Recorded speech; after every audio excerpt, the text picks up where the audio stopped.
تابع محمد خوشنو کی جاتی ضرور اپنے امام کی دعا میں شامل ہے بآواز بلند صلوات اللہم صلی علی محمد وآل محمد. اس مقدس عبادت کی قبولیت کے لیے بارک بلند صلوات. اللہم صلی علی محمد وآل محمد. جو مومنات مریض ہو گئے ہیں یا مریض ہیں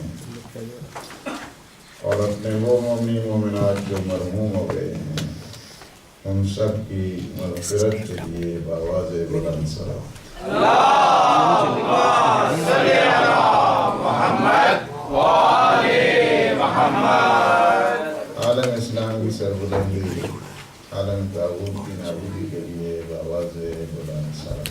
اللہم صلی علی محمد وآل محمد. اعوذ باللہ من الشیطان الرجیم. بسم اللہ الرحمن الرحیم. الحمد للہ الذی قصرت عن رؤيته أبصار الناظرين وعجزت عن نعته أوهام الواصفين. والصلاة والسلام والتحية والإكرام على النبي المؤيد والرسول المسدد المصطفى الأمجد المحمود الأحمد سيدنا ونبينا وشفيع ذنوبنا وطبيب نفوسنا أبي القاسم محمد. اللہم صلی علی محمد وآل محمد. وعلى آل بيته الطيبين الطاهرين المعصومين المنتجبين الهداة المهديين سيما بقية الله في العالمين. روحي وأرواح العالمين في مقدمه الفدا. ولعنة الله على أعدائهم أجمعين من الآن إلى قيام يوم الدين. أما بعد فقد قال الله سبحانه وتعالى في محكم الكتاب المبين. بسم الله الرحمن الرحيم. وأقم وجهك للدين حنيفا فطرة الله التي فطر الناس عليها لا تبديل لخلق الله ذلك الدين القيم ولكن أكثر الناس لا يعلمون. صلوات. اللہم صلی علی محمد وآل محمد. سورہ مبارک روم کی 20ویں آیت ہے. ارشاد ہو رہا ہے وَأَقِمْ وَجْهَكَ لِلدِّينِ حنیفہ. اپنی ساری توجہ، اپنا سارا وجود، اپنی ساری ہستی دین حنیف کی طرف کر لو. اوج بندگی کو بتایا گیا ہے، اوج دین کو بتایا گیا ہے، انسان کی اپنی ہستی کو بتایا گیا ہے کہ اپنے سارے وجود کے ساتھ، اپنی ساری حیثیت کے ساتھ، اپنے سارے شرف کے ساتھ. کل کی گفتگو آپ نے سنی آج اسی کی کنٹینیوشن ہے. ہماری کوشش ہوگی کہ کل والے زیادہ سے زیادہ استفادہ کریں اور جو آج آئے ہیں وہ بہتر انداز کے ساتھ استفادہ کریں. سارے مل کے ایک دفعہ صلوات کریں. اللہم صلی علی محمد وآل محمد. تو بتا دیا فاقم وجہک للدین حنیفہ، تمہاری ساری توجہ، تمہارا سارا رخ دین حنیف، دین یکتا پرستی، وحدانیت پروردگار، جس میں کسی قسم کی کوئی ملاوٹ نہیں، جس میں کسی قسم کی کوئی کجی نہیں، جس میں کسی قسم کا کوئی انحراف نہیں. انحراف اپنے اندر نہ آنے دو گے تو تب بنو گے دین حنیف پر.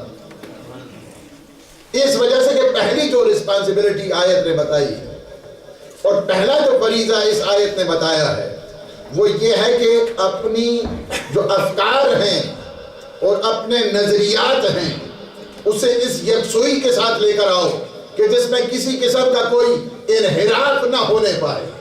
یعنی کیا ہے؟ ساری کی ساری توجہ، سارے کا سارا رخ. کہاں کہا ہے اللہ نے فَأَقِمْ وَجْهَكَ، یعنی تمہارا سارے کا سارا چہرہ، رخ کیا ہونا چاہیے؟ توحید کی طرف ہونا چاہیے، یکتا پرستی کی طرف ہونا چاہیے، ایسی توحید کی طرف ہونا چاہیے جس میں کسی قسم کی کوئی ملاوٹ نہ ہو، نہ شک کی ملاوٹ ہو، نہ شرک کی ملاوٹ ہو، نہ نفاق کی ملاوٹ ہو. ایسا خالص وجود اللہ کو چاہیے، ایسا خالص کہ جس میں کسی قسم کی کوئی ملاوٹ نہیں، کسی قسم کا کوئی ٹیڑھ پن نہیں ہے، کسی قسم کا کوئی انحراف نہیں. اور فرمایا کیا ہے؟ خصوصیتیں بتائیں. خصوصیتیں اس لیے بتائی ہیں تاکہ ہم اپنا رستہ سیدھا کر لیں. دین حنیف کی بات وہ کر سکتا ہے کہ جو خود سیدھا ہوگا. جو خود سیدھا نہیں ہے اسے کوئی حق نہیں پہنچتا. اور اللہ نے اس جو دین کا معیار ہے، دین کے جو وارث ہیں وہ اتنے حنیف ہیں، اتنے حنیف ہیں کہ صراط مستقیم انہی کے در سے نکل کے آتا ہے. یعنی وہ صراط مستقیم کا بہتر ہے، صراط مستقیم ہے بذات خود. اسی لیے اور پھر فرمایا کہ یہ دین تمہارا کیا ہے؟ فطرت کے اوپر ہم نے قائم کیا. تم اگر فطرت کو پالش کرو، فطرت کو تم دیکھتے رہو، فطرت کے تم اس کی صلاحیتوں کے ساتھ رہو. فطرت انسان کی تبدیل نہیں ہوتی ہے. انسان بعض اوقات اپنی فطرت کو تبدیل کرتا ہے. کس کے ذریعے؟ خواہش نفس کے ذریعے. یہ فطرت انسان کی پلوٹڈ ہو جاتی ہے، ان نیچر کی طرف انسان چلا جاتا ہے. کب چلا جاتا ہے؟ کہ جب انسان اقتدار پرستی میں آ جاتا ہے، جب ایک انسان جاہ پرستی میں آ جاتا ہے، جب ایک انسان حب ذات میں آ جاتا ہے، جب ایک انسان حب حیات میں آ جاتا ہے، جب ایک انسان حب جاہ و ریاست میں آ جاتا ہے. کیا آتا ہے؟ انسان کی فطرت لوٹڈ ہو جاتی ہے، آلودہ ہو جایا کرتی ہے. اس فطرت کو پالش کرنے کی ضرورت ہے. فطرت کو پالش کیسے کرو گے؟ فطرت کو پالش کرو گے در خدا کے ساتھ، در مصطفیٰ کے ساتھ اور در مرتضیٰ کے ساتھ. یہ تب آپ کی یہ فطرت اپنے صحیح ٹریک پر رہے گی، ورنہ یہ ڈی ٹریک ہو جائے گی. ڈی ٹریک ہو جائے گی کس طرح؟ انسان جب جہتلوی میں آتا ہے، اقتدار پرستی میں آتا ہے، جب ایک نئی پوسٹ میں آتا ہے، انسان کو اس میں تبدیلیاں شروع ہو جاتی ہیں. لہذا اپنے آپ کو کنٹرول کرنا، اپنے آپ کو کس طرح کنٹرول کرنا؟ اسی وجہ سے فرمایا گیا کہ جب تمہارا دوست نئی پوسٹ آ جائے، اگر تجھ سے 10% بھی محبت کرتا ہے، توجہ کریں مولا کے جملے پر، اگر تجھ سے 10% بھی 10 times only, not 100 times, not 90, not 80, not 40, not 30, فرمایا 10 times بھی تجھ سے محبت کرتا ہے تو سمجھ جاؤ تمہارا سچا دوست ہے. کیونکہ بگاڑ آ جاتا ہے عہدوں کے بعد، عہدوں کے بعد انسان میں وہ غرور آتا ہے، عہدوں کے بعد انسان میں تکبر آیا کرتا ہے. اگر تم میں دیکھو کہ وہ 10% تمہارے ساتھ محبت کر رہا ہے تو سمجھ جاؤ وہ تمہارا سچا دوست ہے. اس وجہ سے ہمیشہ اس بات کی طرف یاد دینا, ہمیشہ اس بات کی طرف توجہ دینا. اور یہ بات ہمیشہ سکھاتی ہے, اہل بیت کے گھرانے نے معیار بتائے, اہل بیت کے گھرانے نے انسان کو اپنی حیثیت بتائی ہے. اور یہی بات ہے, اگر آپ دیکھنا چاہتے ہیں علی ابن یقطین کون تھا؟ علی ابن یقطین مولا کا موالی تھا, انسٹرکشن کے ساتھ کام کرتا تھا. امام موسیٰ کاظم علیہ السلام اور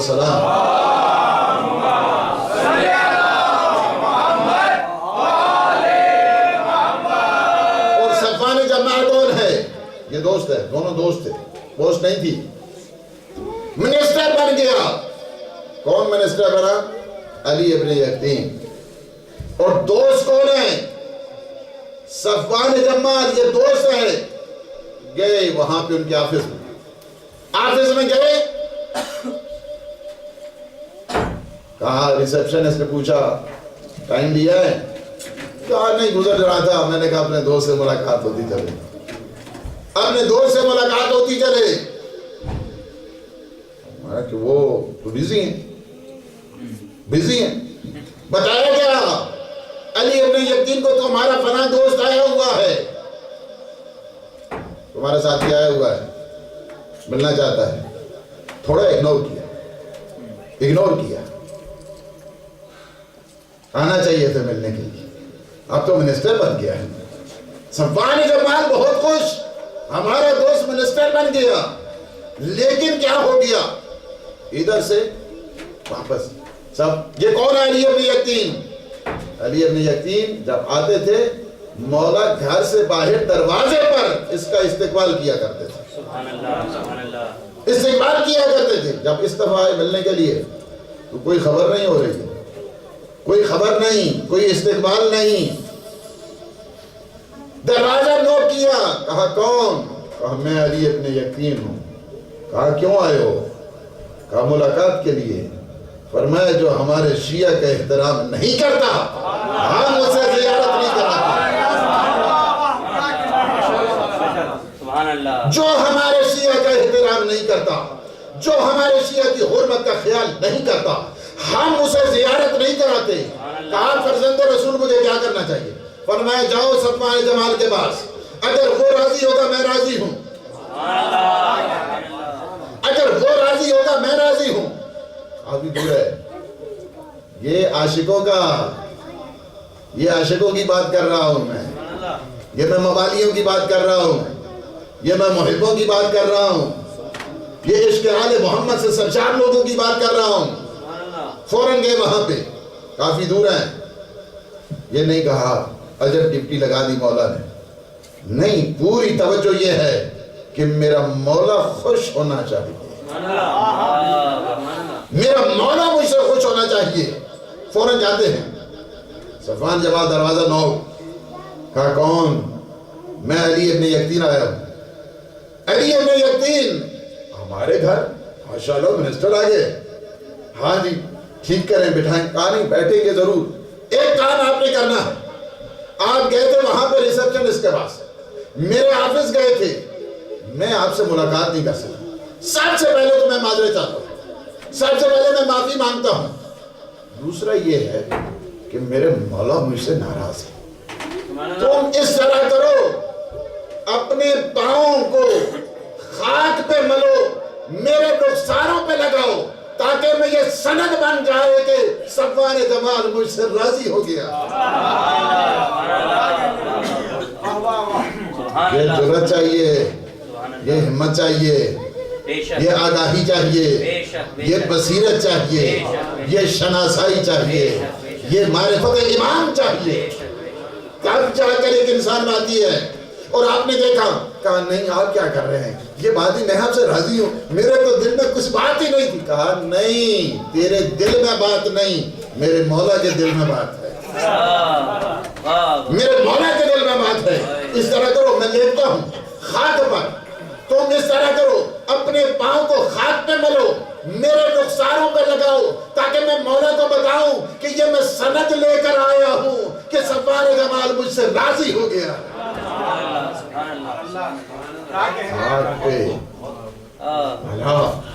واپس آئے, مولا باہر کھڑے تھے استقبال کے لیے. فرمایا تو ہمارا ہے, تو ہمارا ہے, اس لیے میں نے تجھ سے بات کی ہے. تو ہمارا ہے, یاد رکھنا اس کو. تجھے پوسٹ بھی اسی لیے دی گئی ہے تاکہ تو ہمارے شیعوں کا دھیان رکھے.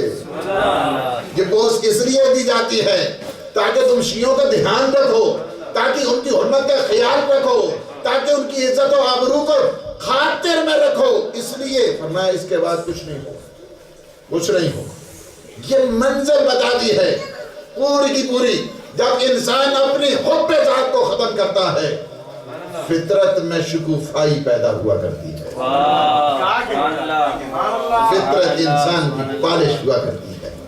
یہ فطرت پالش ہوتی ہے تب انسان حب ذات کو نکالے, حب حیات کو نکالے, حب جاہ و ریاست کو نکالے, حب اقتدار پرستی کو نکالے.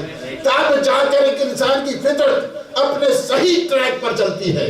اور یہ بات بتا دی, فطرت اللہ التی فطر الناس علیہا, یہ فطرت کے اوپر قائم ہے. یہ نظام دین جس کو کہا جائے, یہ ساری کا سارا جو دینی ریلیجیس سسٹم ہے یہ انسان کی نیچر کے اوپر قائم ہے.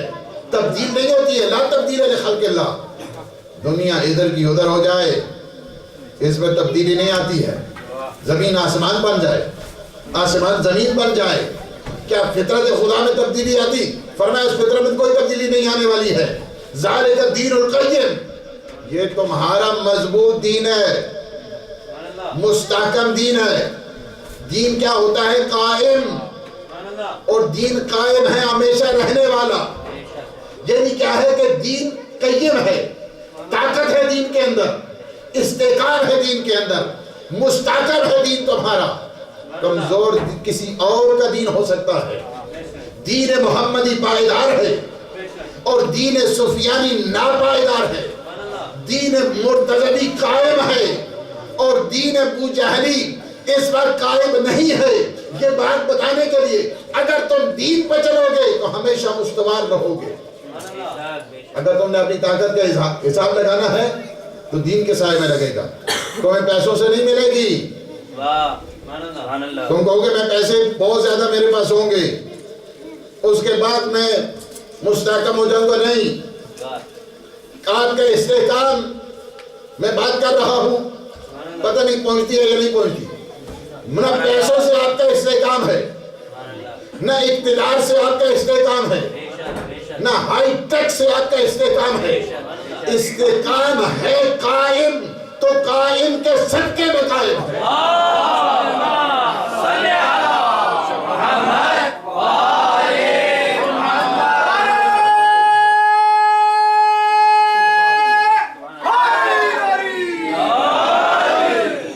استحکام اگر کوئی چاہتا ہے, اگر مضبوطی کو چاہتا ہے, اسی لیے فرمایا گیا وَلَهُ الدِّينُ وَاسِبًا, یہ دین بہت پائیدار ہے. یہ دین ہمیشہ کنٹینیو رہنے والا ہے. یہ دین ایک دن کے لیے نہیں, قرآنوں کے لیے نہیں. یہ نہیں کہا جا سکتا جس طرح وہ کمیونزم کا نظام ہے, نہیں وہ پرانے زمانے دا ہے سی, ابھی تو اس کی کوئی ضرورت نہیں. ماشاءاللہ, وہ تمہارا نہیں, خواہ ماضی کا مسئلہ ہو یا حال کا مسئلہ ہو یا مستقبل کا مسئلہ ہو, یہ واسب ہے. واسب کا مطلب یہ ہوتا ہے کہ جو ہمیشہ جاری اور ساری رہنے والا ہو, جو ہمیشہ قائم اور دائم رہنے والا ہو.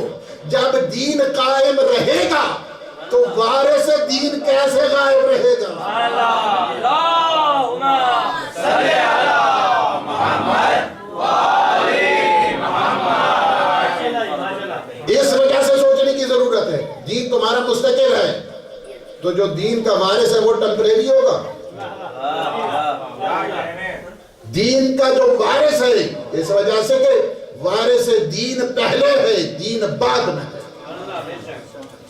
وارث دین اللہ نے سب سے پہلے وارث دین کو بھیجا ہے, پھر دین کو بھیجا ہے. اس وجہ سے کہ دین کا نفاذ وارث دین کیا کرتا ہے. وارث دین کے ذریعے میں اس دین کا نفاذ ہوا کرتا ہے. اس وجہ سے پہلے بھیجا پھر آیا. اور یہ اللہ نے عجب نظام رکھا ہے. اگر اس نظام کو آپ سمجھ جائیں اور اس کو آپ صحیح معنوں میں انالیسس کریں اور صحیح معنوں میں توجہ کریں. ماشاءاللہ توجہ کر نہیں رہے ہیں. صلوات پڑھیں بابا سے.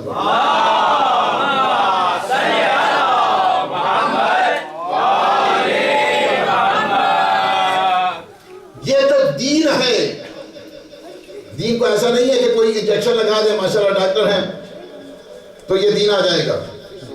کوئی ٹیبلٹ دے دیں تو یہ دین آ جائے گا. کوئی آپریشن کر لیں تو دین آ جائے گا. دین ان اصول اور ضوابط کا نام ہے کہ جس میں اصول دین بھی ہیں, فروع دین بھی ہیں.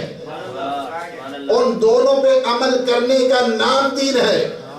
اچھا دین ہے ہمارا. دین کس نے بتایا ہے؟ جب انسان ایک آتا ہے دنیا میں, یہ اللہ کا ایک حسن ہے, اللہ کی یہ شان قریبی ہے کہ سب سے پہلے وارث دین کو بھیجا, اس کے بعد نظام دین کو بھیجا. آپ اگر دیکھیں آدم پہلے آئے یا دین پہلے آئے؟ الخلیفۃ قبل الخلیقہ, یعنی خلافت پہلے آئی, مخلوق بعد میں آئی. وہ کیسے حکومت کریں گے؟ اب یہ بات ہے, آپ کہیں گے ضرورت نہیں ہے کسی چیز کی. اللہ کی شان کریمی کو دیکھا ہے آپ نے, پہلے رزق پیدا کیا پھر انسان کو پیدا کیا. آپ کو نہیں پتا ہے تو نہیں پتا ہے, لیکن جب پیدا ہوتا ہے انسان تو پہلے جب قدم رکھتا ہے اس کے لیے پاک اور پاکیزہ غذا اللہ پہلے سے تیار کر دیتا ہے. کہ جب بغیر اٹھائے اٹھتا نہیں تھا, بغیر چلائے چلتا نہیں تھا, بغیر کھلائے کھاتا نہیں تھا. یہ میں اس وقت کی بات کر رہا ہوں. اللہ نے اس کے لیے یہ نظام رکھ دیا. یعنی کیا ہے, اس دنیا میں قدم رکھا اس نے, اس کے بعد اس کے لیے غذا کا انتظام کر دیا. یعنی آدمی بعد میں, غذا پہلے بھیج دی. انسان کے لیے آکسیجن چاہیے, آکسیجن پہلے بھیج دی, تنفس کا نظام بعد میں بھیجا. یہ اس کا کمال ہے. اس نے پہلے سے کھانا بھیجا پھر اس نے انسان کو بھیجا. یہ دنیا کو نہیں ہے کہ دنیا ہمیشہ مارکیٹنگ کرنے ہوتی ہے یا بزنس پوائنٹ آف ویو کو دیکھا جاتا ہے کہ اب مانگ کیسے ہے. اس نے مانگ پہلے دے دی, انسان کو بعد میں دے دی.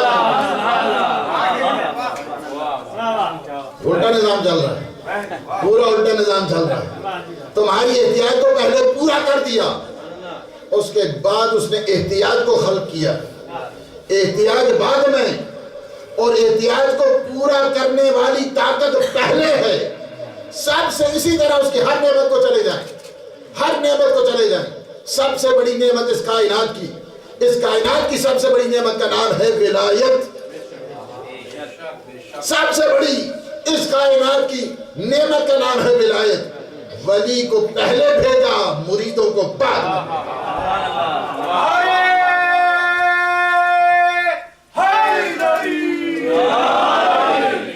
اس وجہ سے اب یہ آپ کہیں کہ کیا ضرورت پڑی ہے. ہم اس دین کے اوپر چلنے کے لیے, دین چونکہ ایک نظام ہے, دین چونکہ ایک سسٹم ہے, دین چونکہ انسان کو رولز اینڈ ریگولیشن بتاتا ہے. اچھا بغیر دین کے مگر انسان زندہ رہ سکتا ہے؟ یہ کوئی مچھلی کا بچہ تو نہیں کہ پیدا ہوتے ہی تیرنا شروع کر دے. انسان چونکہ جب کمیونٹی کے اندر رہتا ہے, سماج کے اندر رہتا ہے, معاشرے کے اندر رہتا ہے, کنفلیکشن ہو جاتی ہیں, انسان میں مفادات ٹکرانا شروع ہو جاتے ہیں. اس کے لیے ایک اصول چاہیے, ایک ضوابط چاہیے, ایک آئین چاہیے. اس آئین کا نام ہے دین, جو ہمیں سکھاتا ہے تم نے ایسے اٹھنا ہے, ایسے بیٹھنا ہے, ایسے چلنا ہے, ایسے کھانا ہے, ایسے پینا ہے, اس طرح تمہاری ادا ہونی چاہیے, اس طرح تمہارا رابطہ مخلوق کے ساتھ ہونا چاہیے, اس طرح تمہارا رابطہ خالق کے ساتھ ہونا چاہیے. یہ کون بتاتا ہے؟ یہ دین بتاتا ہے, دین بتاتا ہے. اچھا دین کیسے آئے گا؟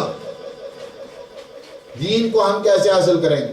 دین کو ہم حاصل کریں گے ہم خود جا کے, ہمارے میں تو بساط ہی نہیں. ہم چلے جائیں اللہ کے پاس, یا اللہ تو بتا دے تیرا دین کیسا ہے، یا اللہ ہمارے پاس آ جائے، ماشاءاللہ میں بتاتا ہوں ہمارا دین کیسا ہے، آج تک نہ حاجی کے پاس آیا، نہ نمازی کے پاس آیا، نہ بڑے سے بڑے روزے دار کے پاس آیا۔ یہ اللہ تو کسی کے پاس نہیں آتا، اگر اللہ کسی کے پاس آ جائے تو اللہ نہیں رہتا۔ اللہ نہیں ہے وہ جو کسی کے پاس آ جائے، آ گئے اس وجہ سے کہ اللہ کیا ہے، ٹائم لیس ہے، سپیس لیس ہے، اس کے لیے کوئی ٹائم فریم نہیں، اس کے لیے کوئی جگہ مہیا نہیں آپ کر سکتے۔ جب آپ جگہ مہیا نہیں کر سکتے، جب آپ اس کے لیے وقت مہیا نہیں کر سکتے، تو کام تو آپ مجلس میں بھی آئے ہیں قربتاً الی اللہ، اللہ کی خوشنودی کی خاطر۔ آپ نے اللہ کو دیکھا ہی نہیں ہے کہ اس کی فزیکل سینس کیا ہے، چونکہ وہ ٹائم لیس ہے، وہ سپیس لیس ہے، تو ہمیں کیسے پتہ چلے کہ خدا ہم سے راضی ہے یا ناراض؟ کیسے پتہ چلے گا؟ اس وجہ سے خدا تو ہمارے پاس آتا نہیں، اور ہماری بھی بساط اتنی نہیں ہے کہ ہم ڈائریکٹ اس کے پاس چلے جائیں۔ جہاں ہم جا نہیں سکتے، ہماری مجبوری نقص کی وجہ سے، توجہ، ہم اس کے پاس جا نہیں سکتے، ہماری مجبوری ہے نقص کی وجہ سے، وہ ہمارے پاس آ نہیں سکتا، اس کی مجبوری ہے کمال کی وجہ سے۔ اب وہ کمال کی وجہ سے ہم تک نہیں آ سکتا، ہم نقص کی وجہ سے اس تک نہیں آ سکتے۔ اب کیا ہے وہ مڈل گراؤنڈ، کیا ہے وہ واسطہ، کیا ہے؟ اس لیے ضرورت پڑی، کسی کو نبی بنایا تو واسطے کے لیے، کسی کو علی بنایا تو واسطے کے لیے۔ نعرہ حیدری، یعنی کیا ہے؟ یہاں سے آپ کو ضرورت ہے انبیاء کا جو فلسفہ ہے، نیڈز آف پروفیٹہڈ اور نیسیسٹی آف پروفیٹہڈ، اس کی آپ کو خبر ہوتی ہے۔ چونکہ ہم جا نہیں سکتے، وہ آ نہیں سکتا، درمیان میں ایک مڈل گراؤنڈ چاہیے۔ اچھا مڈل گراؤنڈ کیسا ہو؟ اس وجہ سے کوئی مڈل گراؤنڈ ایسا ہے تو خدا ہو، تو خدا ہے تو پھر اس کے لیے ایک اور مڈل گراؤنڈ چاہیے، خدا نہیں ہے۔ اچھا مڈل گراؤنڈ ایسا ہو کہ جو ہم جیسا ہے، اگر ہم جیسا ہے تو جس طرح ہم خدا تک نہیں جا سکتے وہ بھی نہیں جا پائے۔ میرے ساتھ ہیں یا نہیں؟ یعنی مڈل گراؤنڈ جو آپ نے بنانا ہے، اللہ نے جو ہمیں واسطہ فیض، اللہ نہیں چاہتا ہے کہ یہ میری مخلوق واسطہ خیر سے محروم رہے۔ اب واسطہ خیر کو جو پھیلانا چاہا تو پھیلانا کس طرح چاہا؟ ڈائریکٹ آ نہیں سکتا، ہم ڈائریکٹ جا نہیں سکتے، تو جب ہم ڈائریکٹ نہیں جا سکتے، اس نے ہماری ہدایت کا کیا انتظام کیا ہے؟ فرمایا تمہیں گھبرانے کی ضرورت نہیں، ہم نے تمہیں پیدا کیا ہے۔ ان علینا للہدی، ہدایت دینا ہمارا کام ہے، ہدایت کرنا ہمارا کام ہے، ہادی بنانا ہمارا کام ہے، رہنما بنانا ہمارا کام ہے، مقتدا بنانا ہمارا کام ہے، تمہارا کام ہے ہدایت وصول کرنا۔ اچھا درمیان میں آ گیا مسئلہ واضح ہو رہا ہے، کیا ہو گیا؟ ڈائریکٹ ہم جا نہیں سکتے، وہ ڈائریکٹ آ نہیں سکتا، لہذا کچھ ایسی ہستیاں ہو کہ جس کا ڈائریکٹ اس ذات تک ربط و ارتباط ہو کہ وہاں سے اس فیض کو لے سکے، اور ایسی ہستیاں ہوں کہ جو مخلوقات میں اپنے فیض کو تقسیم کر سکیں۔ یہی چیز ہے کسی نے اس حیثیت سے دیکھا تو نصیریت کی منزل پر آ گئے، اور کسی نے اس منزل پر دیکھا بشریت کی منزل پر، وہابیت کی منزل پر آ گئے۔ حالانکہ اسلام میں نہ وہابیت ہے اور نہ ہی نصیریت ہے، بلکہ مڈل گراؤنڈ ہے، اس وجہ سے کہ یہ ایسے ہیں جو خدا سے جدا نہیں، یہ ایسے ہیں جو بندوں سے جدا نہیں۔ جب انہیں کہنا، اب آپ نے دیکھا کہ یہ جو مڈل گراؤنڈ ہیں، ان سے ہم نے دین کو لینا ہے۔ مڈل گراؤنڈ جو ہے کہ جسے اللہ نے انبیاء بنائے، اللہ نے اوصیاء بنائے، اللہ نے اولیاء بنائے، اللہ نے سارے کا سارا جو نظام ہدایت ہے انہیں بنایا. ساری کی ساری جتنی مخلوقات تھی نا، جتنی مخلوقات ہیں ساری کی ساری انہی سے توسل کرتی تھی. اس وقت یہ توسل شرک بدعت نہیں ہوتا، کوئی نہ شرک تھا نہ بدعت تھا، بلکہ ساری کی ساری مخلوقات ان سے توسل کرتی تھی. کب توسل کرتی تھی؟ جب مشکلات آتی تھی نا، کسی کی مشکل آ گئی ہے تو ان سے توسل کیا، یا نبی اللہ آپ دعا کریں یہ مشکل جو ہے نا حل ہو جائے. فرماتا تھا ٹھیک ہے میں دعا کرتا ہوں. کوئی آتا تھا اس طرح رزق روزی کا مسئلہ بن گیا ہے، یا نبی اللہ آپ دعا کریں، ان کے لیے دعا کرتے تھے اور ان کا کام ہو جاتا تھا. کوئی مریض ہوتا تھا، آتا تھا یا نبی خدا دعا کریں، اسے دم کرتے تھے وہ ٹھیک ہو جاتا تھا. کوئی اندھا مادرزاد آتا تھا، ان کے پاس آتا تھا، ان کی آنکھوں پہ ہاتھ پھیرتے تھے، اسے شفا مل جاتی تھی. یہ سارے کے سارے معجزات قرآن میں لکھے ہیں. حضرت عیسیٰ کے معجزات بھی لکھے ہیں کہ حضرت عیسیٰ کے ان معجزات میں سے ہے کہ اگر کوئی بیمار ہو اسے شفا مل جاتی ہے، اندھا مادرزاد ہو اسے آنکھیں مل جاتی ہیں، اگر ہزاروں سال کا مردہ ہو ٹھوکر مارے تو وہ زندہ ہو جاتا ہے. لیکن جس کے پیچھے عیسیٰ آ کر نماز پڑھیں گے، برائے تاجیل امام زمانہ علیہ السلام بلند تر سلام.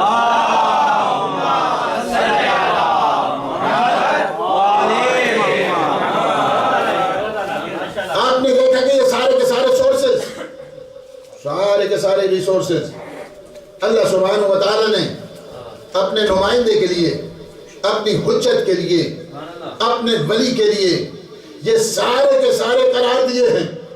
اور جتنی بھی مشکلات آتی تھی، جتنی مشکلات آتی تھی، ہر نبی کی امت واسطہ بنا کرتی تھی، واسطہ بناتی تھی.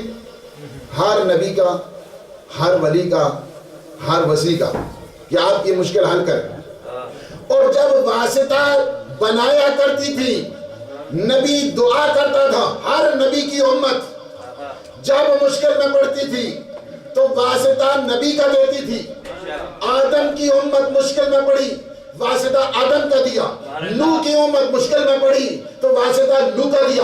ابراہیم کی امت مشکل میں پڑی، واسطہ ابراہیم کا دیا. موسیٰ کی امت مشکل میں پڑی، واسطہ موسیٰ کا دیا. جب انبیاء کی امتیں مشکل میں پڑتی تھی اپنے نبی کا سہارا لیتی تھی. لیکن جب انبیاء مشکل میں پڑتے تھے واسطہ دیا کرتے تھے محمد.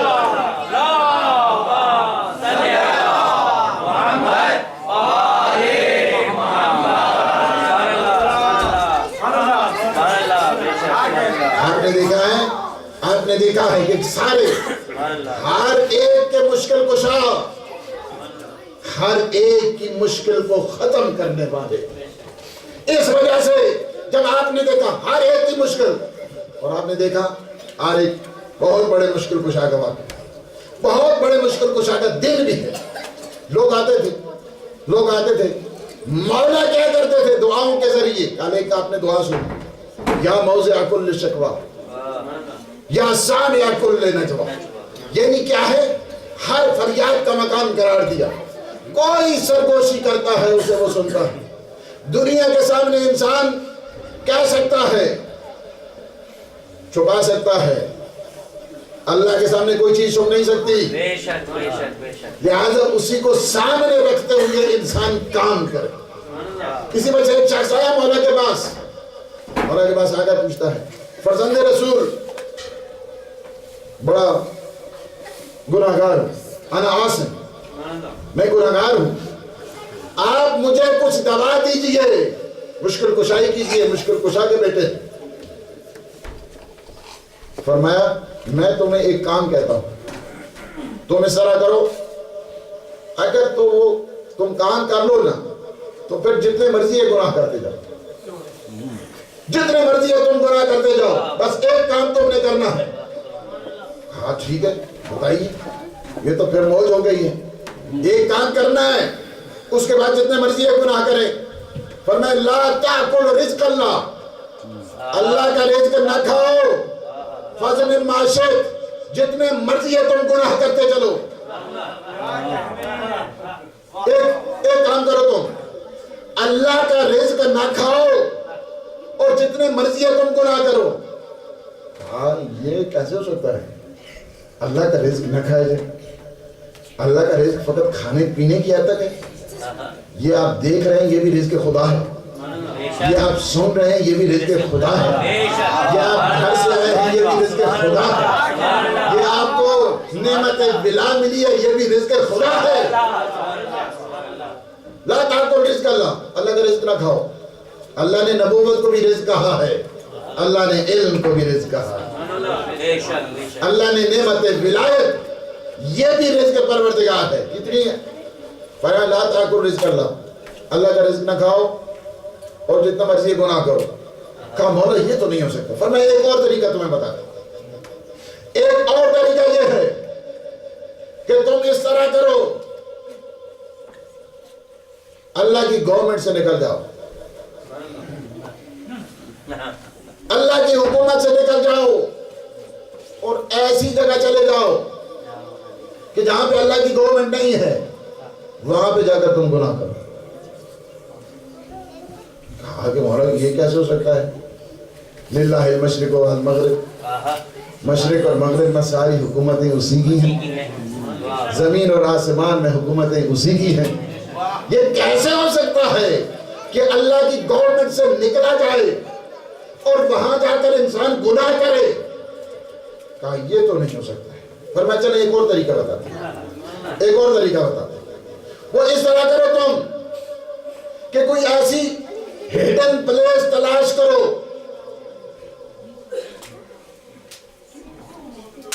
ایسی جگہ تلاش کرو جہاں پہ اللہ تجھے دیکھ نہیں رہا. ایسی جگہ تم تلاش کرو جہاں پہ اللہ تمہیں نہ دیکھے. کہا یہ کیسے ہو سکتا ہے؟ اینما تولوا فثم وجہ. جہاں جہاں پہ بھی انسان ہے وہاں وہاں پہ وہ ہے. اور جہاں جہاں پہ بھی ہوا معکم جہاں جہاں پہ بھی تم ہو وہ تمہارے ساتھ ہے. کوئی ایسی جگہ نہیں کہ جہاں پہ اللہ نہ ہو. کوئی ایسی پلیس نہیں جہاں پہ اللہ اسے نہ دیکھے. کہا یہ تو نہیں ہو سکتا ہے. کوئی ایسی خفیہ جگہ نہیں, کوئی ایسی ہڈن پلیس نہیں کہ جہاں پہ اللہ نہیں ہے اور یہ گناہ کر رہا ہے وہ اسے دیکھ نہیں رہا. کہا کہ یہ بھی نہیں ہو سکتا ہے. فرمایا چلیں ایک اور کام بتاتے ہیں. ایک اور کام یہ ہے. فرماتے ہیں کہ تم اس طرح کرو کہ جب ملک الموت آئے نا تمہارے پاس تیری روح قبض کرنے کے لیے تم میں اتنی شہامت ہونی چاہیے میں اپنی روح کو واپس نہیں کرتا. تم میں اتنی جرأت ہونی چاہیے, تم میں اتنی ہمت ہونی چاہیے کہ تم یہ کہہ سکو اپنی طاقت کی نمائش کرنا. پھر جب اسرائیل آ جائے کہا فرزند رسول یہ تو نہیں ہوتا ہے. اسرائیل جب آتا ہے تو پھر بہت کچھ لے کر جاتا ہے. ہر روز ہی آتا ہے اسرائیل. روایت میں ہر روز آتا ہے اسرائیل. ہر روز ایک دفعہ نہیں 3 دفعہ آتا ہے. اور جہاں پہ ماتم ہوتا ہے وہاں پہ بھی آتا ہے. جہاں پہ موت فوت ہوتی ہے وہاں پہ بھی آتا ہے. جہاں پہ لوگ رو رہے ہوتے ہیں وہاں پہ بھی آتا ہے. اور انہیں کہتا ہے خبردار میں ایک دن تمہارے پاس میں آنے والا ہوں, اپنے حالات کو درست رکھنا. حتیٰ کہ روایت میں یہ ہے کہ اس گھر کے بچوں کے ساتھ مسافہ کر کے جاتا ہے. ہر روز آتا ہے. تو میں کس طرح کرو کہ جب تمہارے پاس اسرائیل آئے تو تم نے اپنی جان نہیں دینی. کہا میں نہیں دوں گا جان, جو کچھ کرنا ہے کر لو. کہا فرزند رسول یہ نہیں ہو سکتا ہے. فرمایا یہ بھی نہیں ہو سکتا ہے. چلے میں ایک اور طریقہ بتاتا ہوں. ایک اور طریقہ بتاتا ہوں. وہ یہ ہے کہ جب قیامت کا دن آ جائے اور اللہ کے فرشتے تجھے کشاں کشاں جہنم کی طرف لے جائیں تو اس وقت کہنا کہ میں جہنم کی طرف نہیں جاتا, جنت کی طرف جاؤں گا. کہا یہ بھی ہمت ہے تم میں؟ کہا یہ بھی ہمت نہیں ہے. فرمایا جب تمہاری باڈی اتنی ویک ہے, جب تم اتنے کمزور ہو تو گناہ کیوں کرتے ہو؟ کہا فرزند رسول توبہ کر دی, آپ کے بعد گناہ نہیں کروں گا. یہ مشکل کشا کے بیٹے ہیں, مشکل کشا, اور یہ بتا دیا ہدایت کر دی ہدایت کا سارا سامان فراہم کر دیا، ہر دم لوگ آتے تھے، رجوع کرتے تھے. یہ ایسا انوکھا طریقہ آج تک تاریخ میں نہیں ملتا ہے. یہ مجلسیں سید سجاد کی سنت ہے. یہ ایسا طریقہ آج تک تاریخ میں بے مثال ہے. یعنی آپ رونا، فقط رونا، اس کو آپ نے اس مجلس سے کیوں خوف زدہ ہوئے لوگ؟ حالانکہ روتے ہم ہیں، ماتم ہم کرتے ہیں، سینوں پہ ہمارے ہاتھ جاتے ہیں. وجہ کیا ہوتی ہے؟ فتوے وہاں سے کیوں آتے ہیں؟ آپ نے اس تاثیر کو سمجھے یا نہ سمجھے، دشمن اس تاثیر کو بڑا اچھا سمجھتا ہے. دشمن بہت اچھا جانتا ہے اس تاثیر کو، ہے نا، یہ ماتم کی تاثیر، یہ گریہ کی تاثیر، یہ رونے کی تاثیر. یہ رونے کی تاثیر کیا ہے؟ رونا کیا ہوتا ہے؟ جگر اور خون کی تپش کا نتیجہ ہی تو گریہ ہوا کرتا ہے.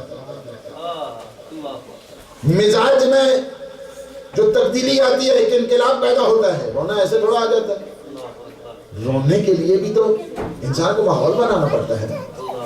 انسان کو رونے کے لیے بھی کچھ نہ کچھ انسان کو کرنا پڑتا ہے تو آنسو آتے ہیں. دل پہ چوٹ نہ لگے تو رونا نہیں آتا. فطرت منقلب نہ ہو تو رونا نہیں آتا.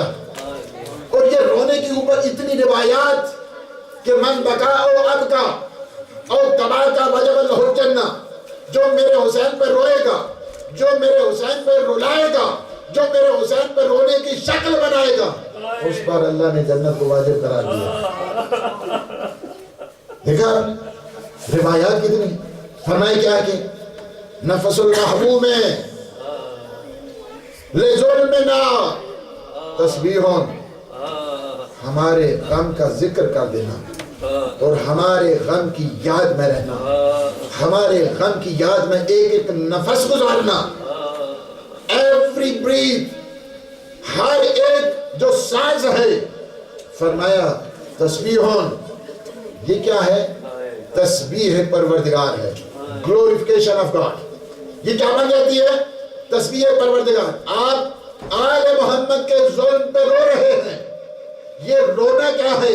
یہ آنسو نہیں، یہ گواہ الحمدللہ ہو رہا ہے، سبحان اللہ ہو رہا ہے، لا الہ الا اللہ ہو رہا ہے. اور یہ آپ نے اتنی روایات جو دیکھی ہیں، اتنی روایات جو دیکھی ہیں.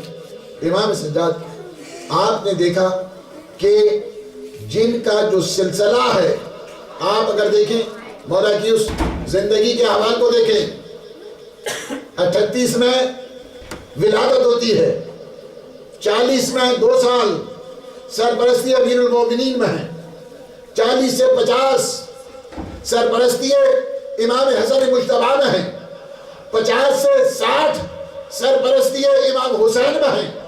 اور اس کے بعد جو سلسلہ ہے، قیامت خیز جو مناظر ہیں، اس کے بعد اپنے مولا کی اور حالات کو دیکھیں. 22 سالہ جوان ہو اور ساتھ میں مائیں بہنیں اور بیٹیاں ہوں اور بلوے عام ہو. یہ سوچنا کوئی آسان کام نہیں ہے. یہ سید سجاد کا کام ہے کہ جب اس طرح بتایا گیا، دیکھو ہر کام امام روتے تھے، رلاتے بھی تھے، لوگوں کو یہ بتاتے تھے کہ دیکھو اس رونے کی چھاؤں میں نے تمہارے لیے صحیفہ کاملہ لکھ دیا. آنسو بہاؤ اور صحیفہ کاملہ کی دعاؤں کی اس آنچ میں اپنے آپ کو معارف اہل بیت. یہ فقط اور فقط جو ایک انوکھا طریقہ تھا، ایک نرالا انداز تھا. اس نرالے انداز کو مولا کے اگر ان حالات میں انسان دیکھے، مولا کی اس سیرت میں انسان دیکھے، تو اس طرح سمجھ آتا ہے کہ دیکھیں یہ جو انداز ہے، انداز سجادی جو ہماری مجالس میں آگے اس وقت، یہ ہم اسی طرح آپ دیکھیں کہ یہاں پر فضائل بھی، مسائل بھی اور مصائب بھی. یہ ایسا انداز آپ کو دنیا کی کسی ایجوکیشن میں آپ کو نہیں ملتا ہے، دنیا کی کسی میٹنگ میں آپ کو نہیں ملتا ہے، دنیا کے کسی اجلاس میں آپ کو نہیں ملتا ہے، دنیا کی ایسی سیٹنگ میں نہیں ملتا ہے. اور اس میں اگر آپ دیکھیں، ایک دفعہ کوئی بلا دے، ساری دشمنیاں رفع کر کے کہتے ہیں غریب زہرا کا ماتم ہو رہا ہے، ہم کیوں نہ جائیں؟ یہ ایسی منزل ہے، یہ آپ کو کسی جگہ نہیں ملے گی، کسی جگہ بھی آپ کو نہیں ملے گی۔ دنیا والے جتنے جلسات کرتے ہیں، جتنے خرچ کرتے ہیں، لیکن یہاں پہ کوئی خرچ نہیں کرتا ہے۔ یہاں پہ ایک دعوت دیتا ہے کہ آ جاؤ ہم بیمار امام کا تذکرہ کریں، سید سجاد کا تذکرہ کریں گے، آپ آ جاؤ، ہم آ کر ماتم کریں گے۔ یہ منزل جو ہے یہ آپ کو کسی جگہ نہیں ملے گی، تو اس کو ہمیشہ شکر کیا کرو، اللہ کا جتنا شکر کر سکتے ہو اتنا کیا کرو، اور ان ماں کا بھی شکریہ ادا کیا کرو کہ جنہوں نے سید سجاد کے تذکروں میں اس طرح جوانوں کی تربیت کی ہے، اور یہ بتا دیا ہے کہ دیکھنا اس ذکر سے کبھی غافل نہیں رہنا، اور اس تعلیمات سے کبھی غافل نہیں رہنا۔ مولا کو صدمہ ضرور تھا، مولا کو صدمہ کس انداز کے ساتھ؟ اپنے بابا کو دیکھا نا تشنہ نبی کے عالم میں، مولا کو جب دیکھا، 3 دن کا تشنہ اور پیاسا دیکھا، اس کے بعد کیا عالم تھا۔ ایک دفعہ جب قبر بنائی نا، اس کے اوپر لکھ دیا یہ میرے بابا حسین کی قبر ہے، الذی قتلوہ اتشالا، کہ جسے حالت تشنگی میں ذبح کر دیا گیا، حالت تشنگی میں جنہیں ذبح کر دیا گیا۔ مولا روتے تھے، جس طرح کل آپ نے سنا نا، مولا سے جب پوچھا جاتا تھا آپ کو سب سے زیادہ دکھ کہاں پہنچا، میرے مولا فرماتے تھے مجھے سب سے زیادہ دکھ شام میں پہنچا، شام میں پہنچا، شام میں پہنچا۔ اس کے بعد مولا کا کیا طریقہ تبلیغ ہے؟ طریقہ تبلیغ یہ تھا کہ مولا کے پاس پانی آ جاتا، مولا اپنے بابا کی پیاس کو یاد کرتے، میرے بابا تشنہ لب پیاسے شہید کر دیے گئے، جب کھانا پیش ہوتا مولا کہتے میرے بابا بھوکے مار دیے گئے۔ ایک دفعہ بازار جاتے، لوگ کیا کرتے؟ گوشت کے اوپر کپڑا ڈال دیتے، میرے مولا جاتے پوچھتے اتنا بتاؤ کہ کیا جب تم ذبح کر رہے تھے تم نے اس جانور کو پانی پھیلا، کیا تم نے جانور کو پانی پلایا یا نہیں؟ لوگ کہتے مولا ہم آپ کے نانا کی شریعت کے پابند ہے، ہم نے 3 دفعہ پانی پلایا ہے۔ ایک دفعہ میرا مولا کا روز کربلا کی طرف ہو جاتا اور کہتے ہائے میرے بابا 3 دن کا پیاسا شہید کر دیا۔ اس کے بعد پوچھتے صاحب تم اتنا بتاؤ جب تم جانور کو ذبح کر رہے تھے کیا تم نے جس آلے سے ذبح کیا ہے کیا تم نے چھری کو تیز کیا تھا یا نہیں؟ ایک دفعہ کا صاحب کہتا مولا ہم نے تیز کیا ہے، مولا کا رخ کربلا کی طرف ہو جاتا، کہتے میرے بابا کو کون خنجر کے ساتھ ذبح کیا گیا۔ آ گئی 25 محرم، مولا بستر شہادت پر ہے، ولید ابن عبد الملک ملعون نے امام کو زہر دلائی، امام کیا ہے؟ بستر شہادت پر ہے، وصیتیں شروع کرتے ہیں، وصیتوں کے بعد جب لوگوں کو پتہ چلتا ہے عزادار امام کی شہادت ہو گئی، عزادار امام کی شہادت ہو گئی، تاریخ کہتے ہیں مدینہ میں اتنا مجمع جمع ہو گیا، سارے کے سارے لوگ میں آپ کو ایک چیز یاد دلاؤں، یہ پہلا جنازہ ہے اہل بیت کا جہاں پہ لوگوں نے آ کر پرسہ دیا۔ آپ کو پیغمبر کا جنازہ یاد ہے، آپ کو سیدہ کا جنازہ یاد ہے کہ بہنوں کے ساتھ ہاتھ رکھ کر گئی اور کہہ کر گئی سبت علیہ مصائبون، سبت علیہ مصائبون لو انہا سبت علیہ سرنا لیالیا۔ بابا تیرے بعد تیری زہرا کے ساتھ کیا سلوک کیا گیا؟ آپ کو پتا ہے امیر المومنین کا جنازہ کیسے اٹھا، آپ کو پتا ہے امام حسن مجتبی کا جنازہ کیسے اٹھا کہ 70 تیر جنازے کے ساتھ پیوست ہے، آپ کو پتا ہے امیر المومنین کا جنازہ کیسے اٹھا؟ آئے مسجد میں ضرب لگی. آپ کو پتا ہے سید سجاد کو یہ ساری چیزیں ذہن میں ہے. آپ کو پتا ہے سید الشہداء کا جنازہ کیسے اٹھا؟ 3 دن کا کربلا کی ریتی پر پڑا ہے. آج یہ پہلا جنازہ ہے جو سید سجاد کا اٹھ رہا ہے. ہزاروں کا مجمع ہے. میں کہوں گا سارے لوگ آئے ہوں گے, سارے لوگوں نے جنازہ اٹھایا ہوگا. مولا کا رخ کربلا کی طرف ہوگا اور یہ کہہ رہے ہوں گے بابا تم سنسر میں جا.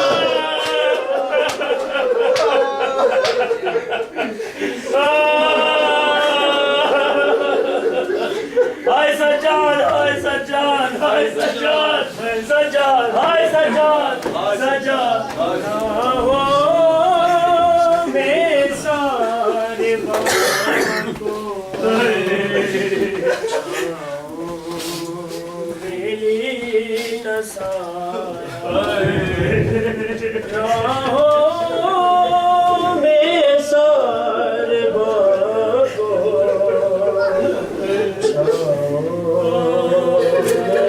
میری نسایا دیتا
اس کا